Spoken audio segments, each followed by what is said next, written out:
1898 թվականին Թիֆլիսում մտավորականի ընտանիքից է եղել, իսկ իր նախնիները եղել են Վարդենիսից։ Դու ինձ լսի։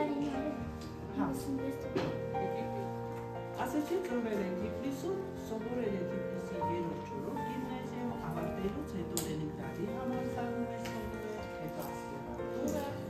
ու Լենինգրադում աշխատել է մինչև 43 թվական։ 43 թվականին, երբ որ հիմնվել է մեր ակադեմիա, գիտությունների ազգային ակադեմիա, պրեզիդենտ եղել է Հովսեփ Օրբելյանը, իսկ Համբարձումյանը փոխպրեզիդենտ։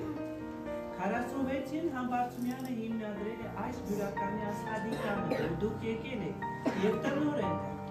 և այդ ժամանակ որ դիտումներ են արել, առաջի դիտակը եղել 20 սանտիմանոց դիտակ, իսկ հիմա մեր տարածքում կա 12 դիտակներ, ամենամեծը 2 մետր 60 սանտիմանոց դիտակն է, որ դուք գնալու եք տեսնեք, մահից հետո տունը դարձրել են հանրահայտ, բայց ներսի իրերը բոլորը երեխաների սեփականություն։ Մացան։ Հիմա ես այստեղ ցույց եմ տալի իրենց ընտանեկան նկարները։ Վիկտոր Համբարձումյանի նկարը, իր դիպնոջ նկարը, ինը Ռուսախը, Վերա Ֆյոդորովնա։ Հայրը Համազած Համբարձումյանը եղել է թարգմանիչ իրավական և բանաստեղծ և աշխատել է վերնագրական թվակից անդամ։ Հայրը Էքսիմեն, Հայդուստը, քույրը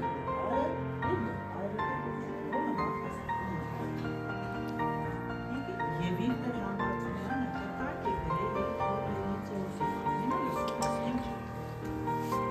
ամեն մեկը պետք է պատկը հավայնություն գրագետ լինի հայրեն, անկախ նրանից ինչպիսի պրոցեսի տասում նրան միջակայական շարում և հետո նշում է, որ շարում են փոխանցում այն նաղապարներ է մարդու հայրեցին ցանկացել է, որ հայ մնա, իր թորմերը, ծորները և մենք երեխեք չեմ, բայց որ ուսումնասիրում են, ասացի մացան, Համբարձումյանի որ նկարն է Համազած Համբարձումյանը և այդ նկարը նկարել է Սայրյանը։ Սայրյանը այս տանը ապրել է 18 օրվա ընթացքում նկարել է 30 նկար, 30-ից 10 նկար, ներքևի նկարը իր պապի ասատում։ Ես ասեցի իր հայրը եղել է թարգմանիչ։ Այս ցուցափեղկում դրված է իլիական և օդիսական գրքերը, որ հենց հին հունարենից թարգմանել է հայրեն Համազած Համբարձումյանը։ Այդ սենյակում աշխատել է Համբարձումյանը և Վիկտոր Համբարձումյանը իմացել է 7 լեզու հստակ՝ հայերեն, ռուսերեն, անգլերեն, իտալերեն, իսպաներեն, գերմաներեն, կես վրացերեն, կես ֆրանսերեն։ Լաստիկեն ավելի շատ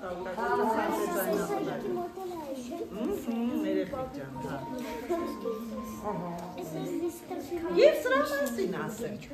ես 18 օր հետո, որ Սայրյանը այստեղից գնացել է, ներկերը թողել այստեղ, Համբարձումյանի տղան, Ռուբենը 12 տարեկան եղել, վերցել է լուսկու տուփ երեխեք, մխրճել է Սայրյանի ներկերի մեջ, փակցրել է, ստացվել է սա։ Սա ԽՍՀՄ-ի ժամանակ մայիսի 1-ին աշխատավորի օրը կարմիր դրոշակներ էին վերցնում և փոքրները և մեծերը, այդ կարմիրները դրոշակներ։ Մնացա։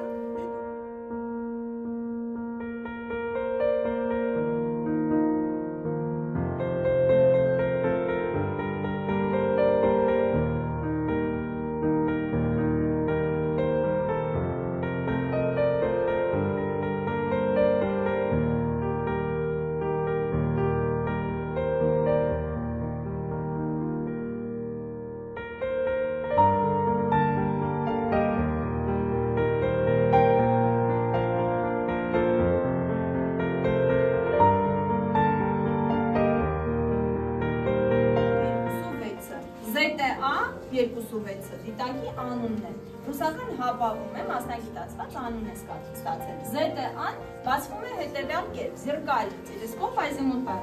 Մասնագիտացված անուն է։ Ես չեմ մանրանում, որովհետև ձեզ համար դա բան է։ 26-ն էլ հայելու տրամագիծն է, հայելու չափը։ Հայելին գտնվում է կենտրոնական հատվածում, մեջ շրջանը տեսնում եք, սպիտակի վերջի հատվածում, այդտեղ տեղադրված է հայելին։ Քիչ ուշ ես մանրամասները կներկայացնեմ։ ZTA-206-ը կառուցվել է 1974 թվականին Լենինգրադի Լոմո գործարանում։ Այդտեղ տեղադրված են համակարգիչները եւ ամբողջ աշխատանքը կատարվում է բացառապես համակարգչով։ Հասկացա՞ք։